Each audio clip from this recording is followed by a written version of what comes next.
You may have never been interested in sports today in your life. Okay, I get it.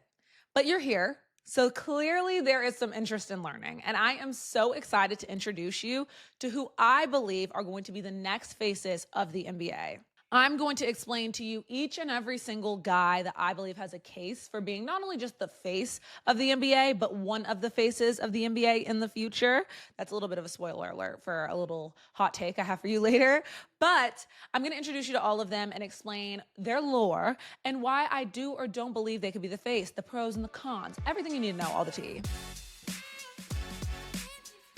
A couple things I want to start by saying. Number one, when it comes to this face of the NBA conversation, obviously the current face of the NBA is none other than LeBron James, with the side of Steph Curry and Kevin Durant, right? It all depends on what kind of basketball you like to watch, and it depends on who's winning. That is the number one thing and the biggest deal, but a lot of the guys we're going to talk about in this video are going to be younger players, and so let's allow them time to win championships in the future, but they have to be in that kind of situation, right?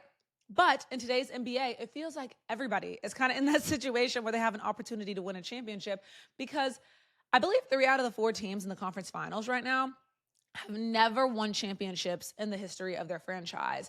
And they're smaller market teams. Indiana, you've got Minnesota, you've got Oklahoma City, and then the New York Knicks, which is a huge franchise. But it's entertaining to not know going into the season exactly who's going to win the finals. It wasn't always that way. I remember back in the day, it used to be like, okay, it's Golden State or Cleveland. It's Golden State or Cleveland. Just let's get to the final. Steph versus LeBron. Same thing every year. It's not like that anymore. You never know what's going to happen, and I am loving it. The next thing is being the face of the NBA is a huge deal and responsibility. And I don't think a lot of people in today's day and age want that type of responsibility. That's why I can't believe that Kevin Durant is necessarily one of the main faces of the game. He obviously is one of the faces, but he's not LeBron and he's not Steph, just because, wow, I already am like getting spicy in the video just started. Just because I feel as though KD doesn't want that title of being the guy everyone looks to as the example. When the NBA players all decided to play in the bubble during COVID, a secluded area where people couldn't come in outside of the NBA, people who have been tested and contract traced for COVID. It was basketball jail, okay? So that fans at home could still watch the NBA even though we were in the middle of a global pandemic. The NBA players got to decide if that was something they even wanted to take part in. And Patrick Beverley, an NBA player, has told the story that they all looked to LeBron and they were like, are we playing?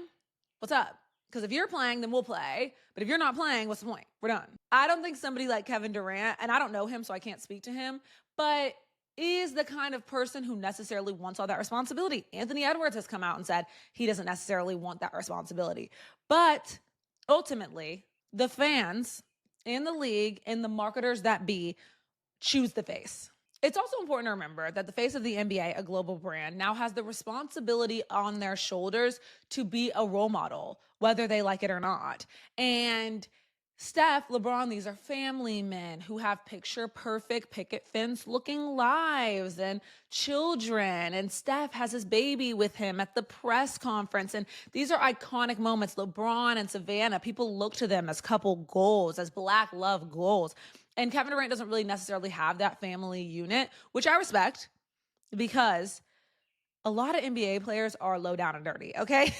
And a lot of NBA players, look, y'all know if you've seen me on TikTok, my father's an NBA player. They're out of the home 95% of the time. I mean, the NBA schedule is no walk in the park. My parents were together, so my situation's a little bit different because my dad obviously was playing in a different state than I lived in. But for a lot of people that I know and went to school with who have professional athletes as parents, they're out of the house, they're gone, they're away. We don't know where they are. They're from city to city. And so if you want to choose to not have a family and make basketball your end all be all and what you're focused on and your love, I respect that. So no shade to KD. I went off on a tangent, but hey, it's my show. But my point in saying that is, you have a lot of external factors that play into you becoming and staying the face of the NBA and having that global brand on your shoulders, right? At your fingertips. And now with social media, it's a lot harder to maintain that, right? It's a lot harder to not have chinks in that armor because people are videotaping you at the club. People are coming out on social media saying you impregnated them and haven't spoken to them since. People are posting screenshots on their Instagram stories saying, I got pregnant with his baby and he offered me $100,000 to have an abortion. And I don't really think that the NBA is going for that for their face. So it is a lot harder now. Not that that wasn't going on back in the day, okay? Watch the Lakers documentary. I mean, they were doing cocaine and strippers and whoa, not that that's a new concept, but being able to film it and put it on Twitter, that's definitely a new concept. Oh no, men being held accountable to being responsible while getting paid $300 million. Those poor things. Anyways, the point is being the face of the NBA is a lot of responsibility. Another point I want to make, and this is a little bit of a rant. I was watching First Take on ESPN this morning, as I do. It's my morning routine. I make my little coffee. I watch my little First Take. It makes me so happy. It's how I keep up with the drama going on in the sports world. And I know I have a love-hate relationship with ESPN as a whole and the way they cover things, and with Stephen A. Smith, the main guy on that show, and just overall. But if for my non-sports girlies, First Take is a show where they debate different sports topics all day long. And I never want you guys to take sports debates that you see on television too seriously, because typically, like, a little tea for the YouTube fam and the podcast fam that nobody on TikTok knows, I did a video with a brand where it was like 1 fan versus 10 haters. I'm not going to tell you what player I was the fan of, but I was debating against 10 people, okay, that absolutely hate this person. Real people that were casted that hate this person. And I was given by the brand a list of topics that I had to debate as the fan. And whether I necessarily wholeheartedly agree with every single thing as the fan on those topics or not, it was my job to come in and debate successfully. And I wanted to do that because it's such a hallmark part of sports media, which is essentially my lane, to be able to debate and to have those skills. And I wanted to challenge myself. So I said, yeah, I'll be the fan. Cool, fine. And it is a person that I'm a fan of, but in sports and production, they give these people a topic and they're like, okay, you're a good cop, you're a bad cop. And they argue that. So I don't take that stuff too to heart and too seriously. So watching my First Take, there was a topic that they spoke about, and it wasn't necessarily the debate that was happening that I had a problem with. It was the topic as a whole, and not just because they talked about it on ESPN this morning during primetime morning television, but because it has become such a common conversation to have amongst NBA fans. Whether you're a basketball girl or not, I think you're going to be interested in what I have to say if you're interested in what's going on in the world right now and the political state of, everything. So right now in NBA circles, there is a debate, conversation being had about international players in the NBA. There is this need to save American basketball. Now, let me tell you where this comes from. So basketball is an American game, invented by Americans. It was popularized by Americans. The NBA is an American-based league, and most of the stars of the past are American. And we used to send to the Olympics, our college little whatever amateur players, and one day they lost. And so then the Americans were like, let's take back basketball internationally and the Olympics. They sent the dream team of NBA players over and they took back international basketball. Now it's a different day and age. And while I love the Olympics and I become an uncharacteristically amount of patriotic when it's Olympic time, just because I love sports and I love winning. And so picking somebody to root for makes it really entertaining, This Olympics was the first time where we did send our best American players. And it felt like everyone was so worried about losing to an international team, Paris to be specific, but France, I should say, but losing to an international team. Like, we're going to lose this American, And then on top of that, the last 7 NBA MVPs have also been international players. There is a stat, and I'm not going to get this right exactly, but back in Jordan, those early days of the NBA, well, Jordan isn't the early days, that's the 90s, but back in the earlier days of the NBA, there was like 20 to 30 international players in the league, and there's upwards of 120 to 130 now. So it has become more international. And the All-Star game sucks. The players don't want to play in it. And so one of the things that the league is looking at is making the All-Star game an international players versus U.S. players competition to bring that element of competitiveness back and make the players actually try in the All-Star game. My thing with this conversation, before I get into my faces of the NBA, when you look at players like Shai Gilgeous-Alexander, Nikola Jokic, Luka Doncic, Giannis Antetokounmpo, we can sit here and debate all day. Oh, why are international players taking over our game? Is it because we're too soft? Is it because of NIL? Is it because all these kids have a silver spoon in their mouth? And I want to pose the question, what's so wrong? What's so wrong with international players coming into the NBA and being good? Why can't we expand the NBA and the future faces of the NBA to be global? Weren't all the NBA players up in arms when Noah Lyles was saying that the NBA championship isn't the world championship because they're not facing the whole world? And now all of a sudden we're like, we got to get an American MVP. Who the hell is going to be the next American MVP? I don't think it's that big of a deal. I'm not the kind of person who's of the mindset, and this directly goes against our current political administration, but I didn't vote for that man, so clearly I have different opinions. I just feel like I'm not of this Americans versus the world type of mentality. I'm not the kind of person who thinks every business, every good NBA player, every face, every CEO, everything needs to be American. Quite frankly, I think it's a beautiful thing to include people from other countries and to see people from other countries thriving in the best basketball league in the world. And I think that the international players are adding so much to the game. They're so much fun and they're so entertaining. And honestly, I prefer the Olympics being competitive. Now, I'm going to root for the USA because I'm American and I have pride in being an American. But is having pride in being an American wanting to keep out international people from our sports? Is that pride or is that exclusion? I feel like that's wrong. So me personally, I'm not the kind of person who's like, yeah, let's compete with those foreign players. I think it's a good thing. At the end of the day, the NBA is making the money. Why the fuck do y'all care?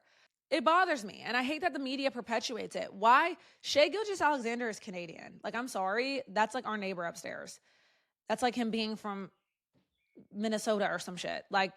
Who cares that he's from Canada and he won NBA MVP? We have a team in Canada. The NBA literally has a team in Canada. All right. I'm just not the person that's going to be frowning upon the idea of international players or musicians or anybody coming in and taking over. I think it's cool that the last 7 MVPs in the NBA are international born players. That, if anything, that legitimizes the league as being a global brand. Now let's get into these possible faces of the NBA now that I'm done ranting and rampaging.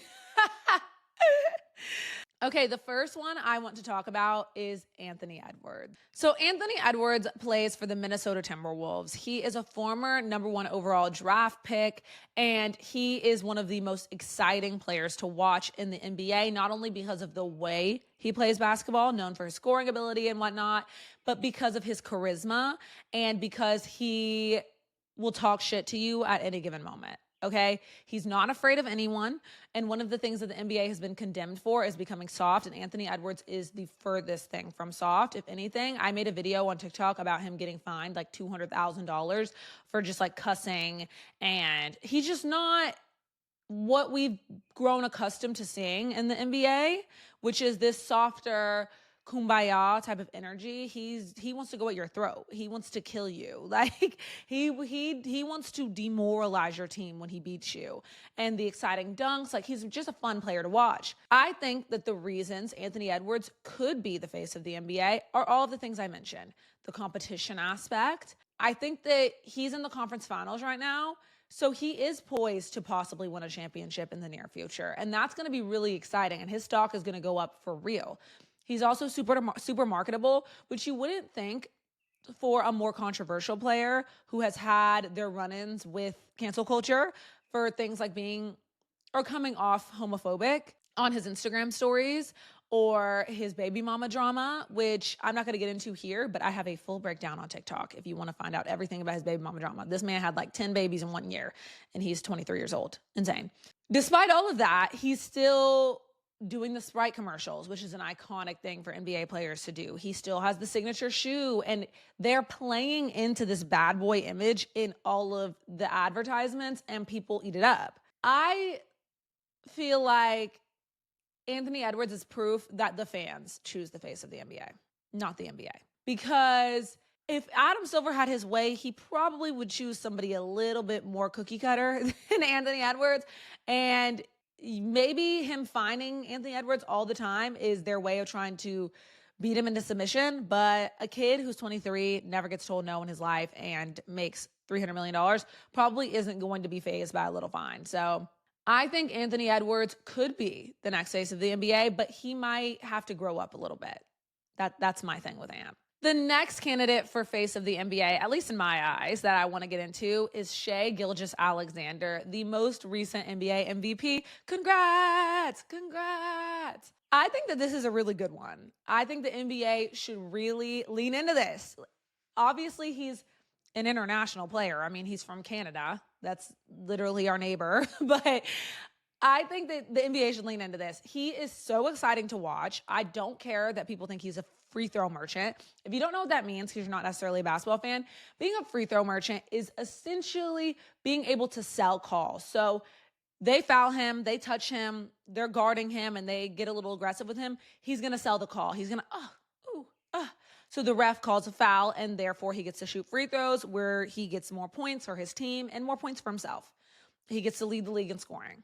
I think it's valid to say, oh, that's so annoying. Like, he's getting free throws. Stop fouling him. But then people are like, well, you can't really guard him without fouling him. Is that his problem? I feel like being able to sell calls and get more points for your team is a skill. I actually think they should run a clinic and everybody should learn how to do that. If it's working so well and the MVP is doing it. I mean, Steph Curry was shooting threes and shooting from the logo, and y'all are trying to do that now. Figure it out. I also really like his clean, buttoned-up image off the court. It's not too clean to the point where he's boring and borderline corny. We'll get into somebody who has that a little bit later.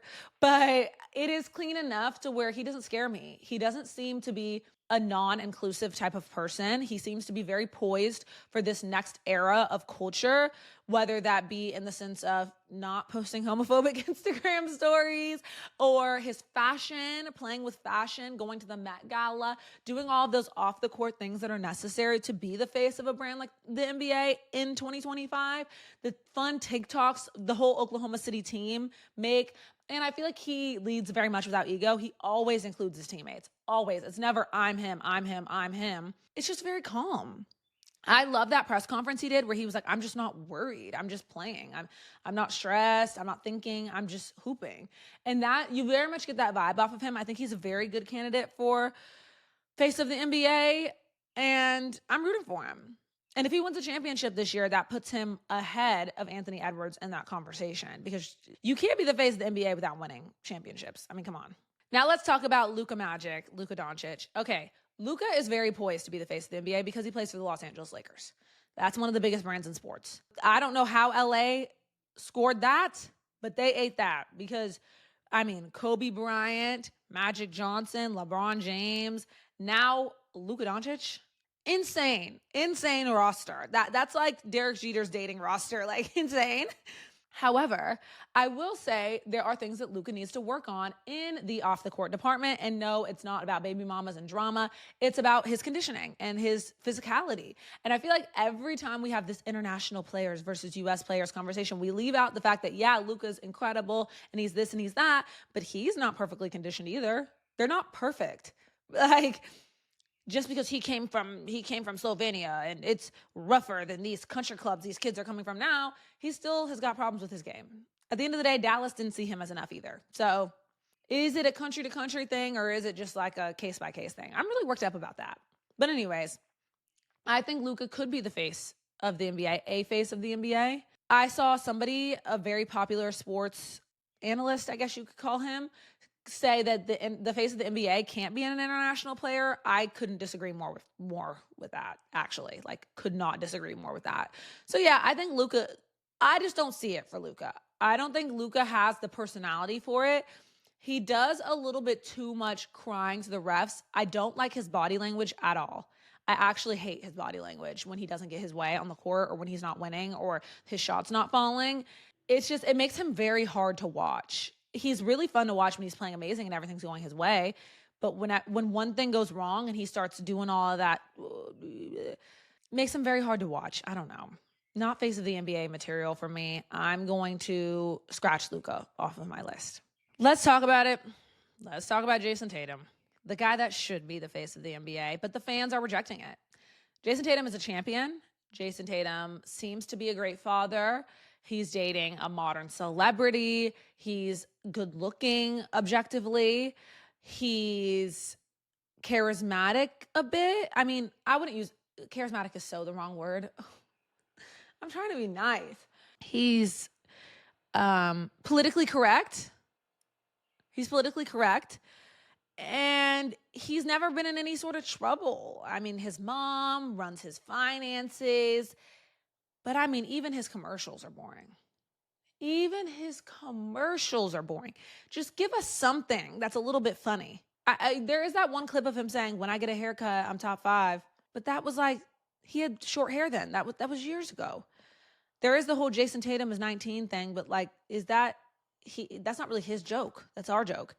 And then they keep trying to give him nicknames. Like, y'all, they started calling him the anomaly out of nowhere. I think that might have been his people trying to insert that into conversations. The anomaly. Nobody's calling you that. That doesn't even roll off the tongue. And it makes me sad because he's hurt right now. And I think Jayson Tatum is awesome. I think he's pretty fun to watch. He plays for the Celtics. That hurts him too. I mean, you look at a Celtics game and you're like, wow. Courtside, if courtside, if let's just say, am I going to get myself in trouble? The Celtics versus the Knicks gave me very much Angel Reese versus Caitlin Clark vibes. Okay, that's all I'm going to say. Like the people behind Angel and the people behind Caitlin. Like it was giving me very much that. So that doesn't help him either. I saw somebody comment on one of my TikToks and say he's light skinned and good looking and got a bad girl and good at hoops. And that's why people hate him. No, I don't think it's that. I think they're bored by him and he's giving us nothing. And I think he's okay with that. Okay with being boring. I think it hurts to him to be disrespected. And I don't think that anybody's disrespecting him. I actually think every time somebody talks about Jayson Tatum, they have nothing but amazing things to say. He's been to a million conference finals. He's been on a good team since he was drafted to the Celtics. He has really led that group. He's just boring. I don't agree with the take that they're better without him or better with Jalen, whatever that bullshit was. Don't agree with that. But is he the face of the NBA? Hell no. And to have a guy that good and who has done that much this early, and the fans are actively saying, hey, we don't want him to be the face. We don't want it, but no, keep it. Means that it's never happening. It's never happening. Could you imagine if Anthony Edwards had Jayson Tatum's resume? He would have turned Minnesota into New York. It would look like the Colorado Buffaloes games when Deion Sanders and his sons were going like this. It would look like that on the sidelines of Minnesota because people would love it so damn much. I don't know what that says about our culture that we're more entertained by this, but it has nothing to do with who Anthony Edwards is off the court. Him being a shitty maybe dad, let me not put that on him. I don't know. Whatever. It has nothing to do with Anthony Edwards as a person. It's just his game, the way he talks shit, the way he's like, ugh. He's more fun to watch than Jayson Tatum. I'm going to get off the subject because I'm getting uncomfortable now. Jayson Tatum, you are not the face. The Maury, you are not the face. Tyrese Haliburton. Tyrese Haliburton is the star of the Indiana Pacers. I called him the light-skinned leader of the Indiana Lightskins, and nobody liked that. I was like, what? Even their jerseys are yellow. Everybody on the Pacers light-skinned, even the dark-skins. I'm sorry. But contrary to what people might believe based on how I've spoken about Tyrese Haliburton in the past, I love watching that man play basketball. I think he's so entertaining. I think he never misses shots when it counts. Y'all know me. I'm a Steph Curry fan, and that's my favorite kind of basketball to watch is a clutch 3 when it's needed. And he does do the shit-talking fun thing that Anthony Edwards does that everybody loves. I think he is more than poised to be the face of the NBA in the case that he has what it takes because he loves big moments and he shows up in big moments. However, I don't know if it's because he plays in Indiana. I mean, Reggie Miller played in Indiana. I think Tyrese Haliburton has the ceiling to be one of our superstars in the league, but I think the Tyrese Haliburton thing is more of a media thing than it is a him thing. Jayson Tatum's case, I think it's a him thing. I just think he doesn't have it. Whatever it is, that je ne sais quoi that the face of the NBA needs, he ain't got it. I honestly think Tyrese Haliburton has it. I mean, the choke celebration, the overrate that, his dad going crazy at the games and getting kicked out for the playoffs. I think he has that. I just don't think the media, at least as far as I've seen, takes him very seriously. Releasing a NBA player poll where NBA players, his peers and coworkers, voted him as the most overrated player in the league when they've been voting Rudy Gobert every single year since the survey came out.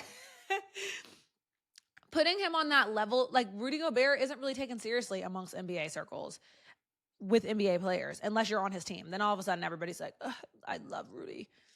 Everybody else is kind of like, fuck that guy. With Tyrese Haliburton, I feel like the media is kind of giving him that fuck that guy treatment. I feel like they're always saying, oh, he's so good and he did this and that, but, oh, he's so good, but, like, he went to the conference finals last year. He's in the conference finals again. He could go to the NBA finals. The Pacers are really good, but we wouldn't know that because nobody in the media told us about it.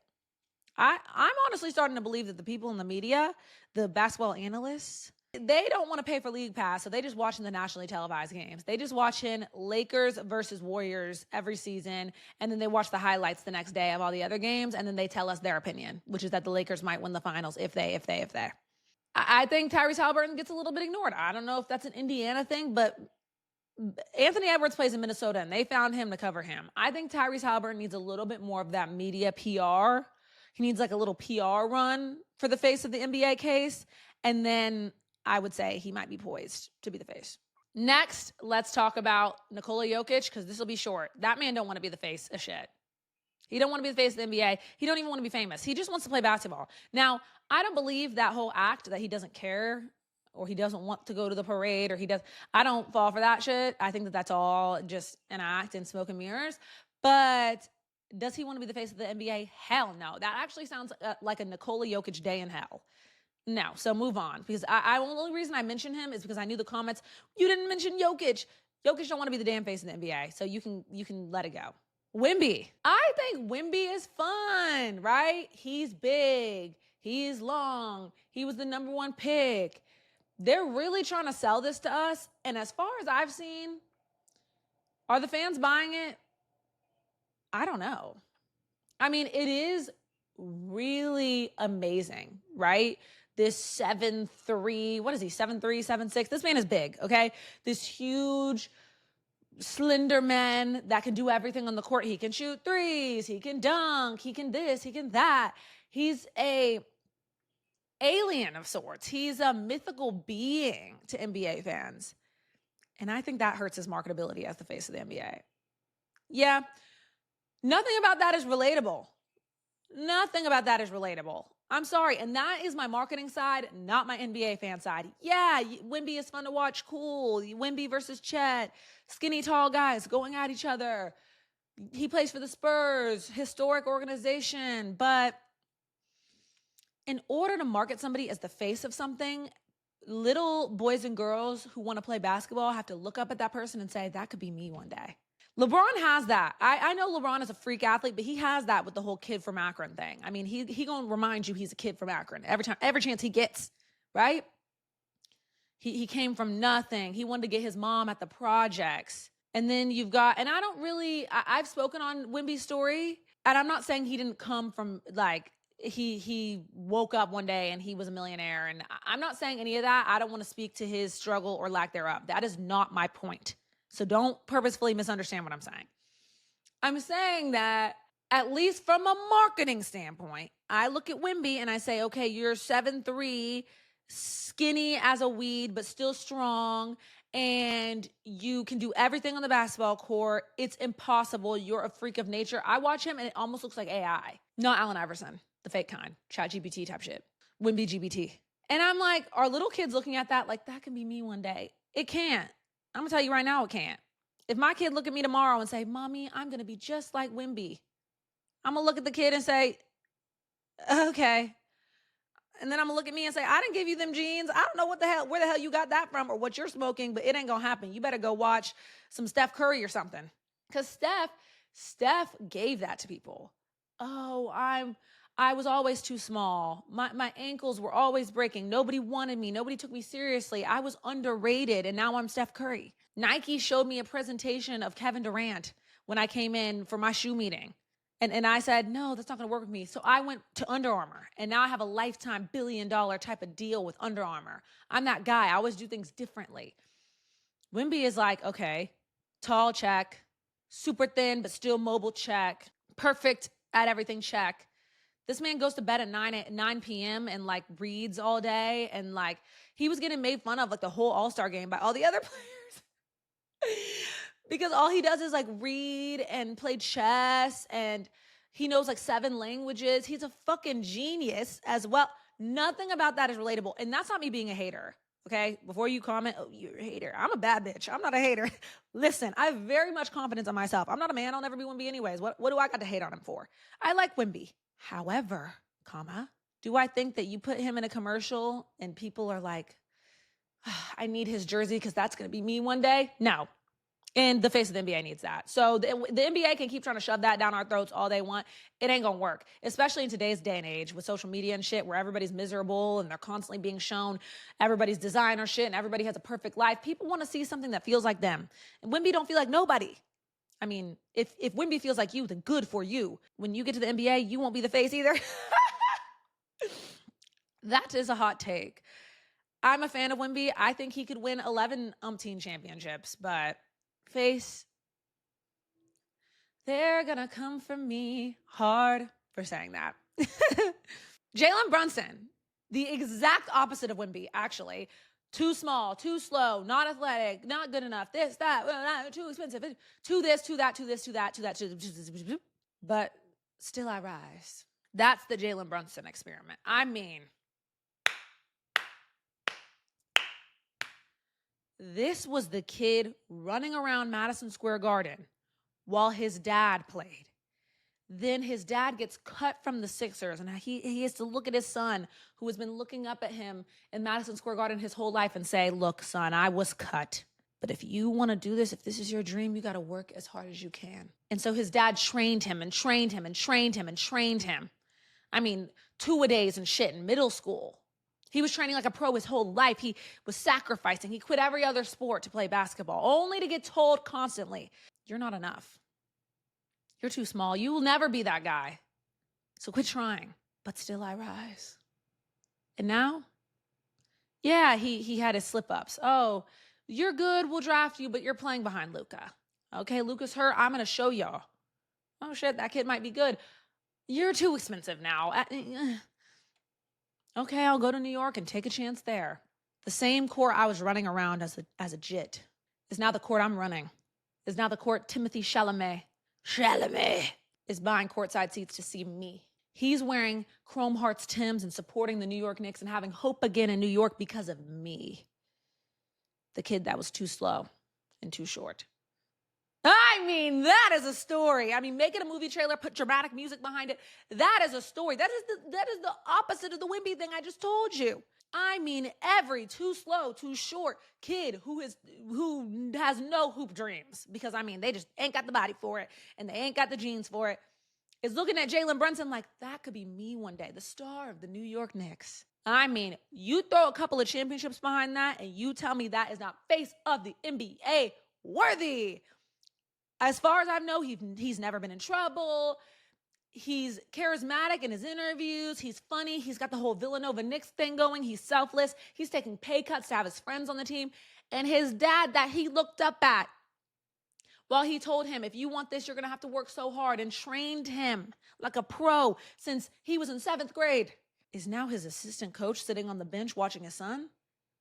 He went from watching his dad as just a little jit to his dad coaching him through his NBA journey. I mean, you can't. What? Yeah. Yeah. Netflix, you know what to do. Start the movie. That shit eats. Oh my God, that shit eats.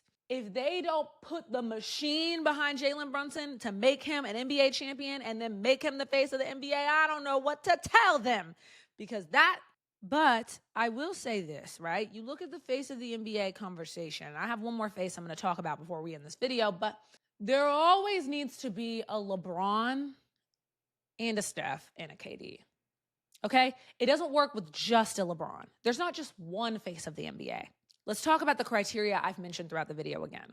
The face of the NBA has to be chosen by the fans, which means he has to be charismatic and likable and entertaining to the fans. Adam Silver isn't just going to pluck out a face and that's going to be who it is. No, the fans will reject that. The fans choose the face. Number 2, there has to be a story that people can fall in love with, right? About each face for different reasons. And there has to be winning behind the faces. I mean, whether they're controversial wins in Kevin Durant's department or not, there has to be winning, right? This next face I'm going to talk about, he's got the MVPs. He's got the Defensive Player of the Year. He's got the championship. And not because he ran to somebody else's team to do it, but because he did it his way in his small market in his city. He's got the funny moments, the charisma, the virality. He's a walking viral moment. He's got the skill. He is still that big, tall, strong, Hulk-like figure that does not feel attainable to the average person. But when you look back at his story as the kid from Greece that was selling stuff on the street with his brothers and is an immigrant and speaks so eloquently about his experience, family man, Giannis Antetokounmpo, NBA, there's your face, okay? And he has the opportunity right now to get out of Milwaukee because, if anything, that's the reason he's not the face. I mean, there's only so much you can do media-wise in that space in Milwaukee, right? He goes to a bigger market and they put that machine behind him and the NBA accepts, okay, let's put it behind this guy. I mean, he has those Greek freak shoes with Nike. Where's the marketing? I can't think of one Greek freak type of commercial. I can think of a million Anthony Edwards commercials that are like, holy shit, that was funny, that was good, blah, blah. He's got the whole Nike thing. Giannis Antetokounmpo, okay. NBA, hear me.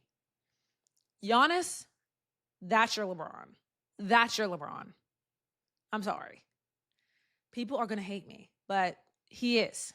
With a side of Jalen Brunson as your Steph, your relatable, attainable kind of guy, with a side of Anthony Edwards as your KD, as your controversial, always getting debated about type of guy. Is he a leader? Is he not? He's in trouble again. He was fine. Woo! Hey! Tell me that doesn't eat. Why are we not doing this? And then you can sprinkle in some other guys. You can sprinkle them in. You got your Wemby. I don't know who he can be because I ain't never seen no shit like him before in my life, but he's in there for sure. And all of the supporting cast, the SGA. He could be in there for sure. The fashion guy, the suave guy. He could be like your Russell Westbrook. I mean, OKC MVP, you feel me? That everybody loves, But I think if I were on marketing, okay, if I were anybody whose opinion actually mattered, I'm putting the machine behind Giannis as the face of the NBA, as the leader, as the next, okay, are we going to play in the bubble or not guy? I think the only reason that has happened is because he's international, but that's neither here nor there. With the side of Jalen Brunson and Anthony Edwards. Those are my faces in the NBA. Thank you for watching. If there's anybody I left out and you're mad at me, cry about it. No, I'm kidding. Comment it below and maybe I'll make a video about them later or on TikTok.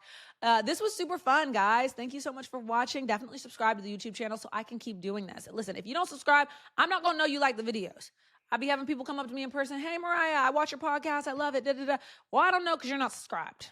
Subscribe, baby. And follow at Hoops for Hotties on TikTok. We're almost at 10,000 followers. I mean, my little baby is growing up so fast. Thank you guys so much for watching another episode. I'll see you next week. Love ya. Mean it.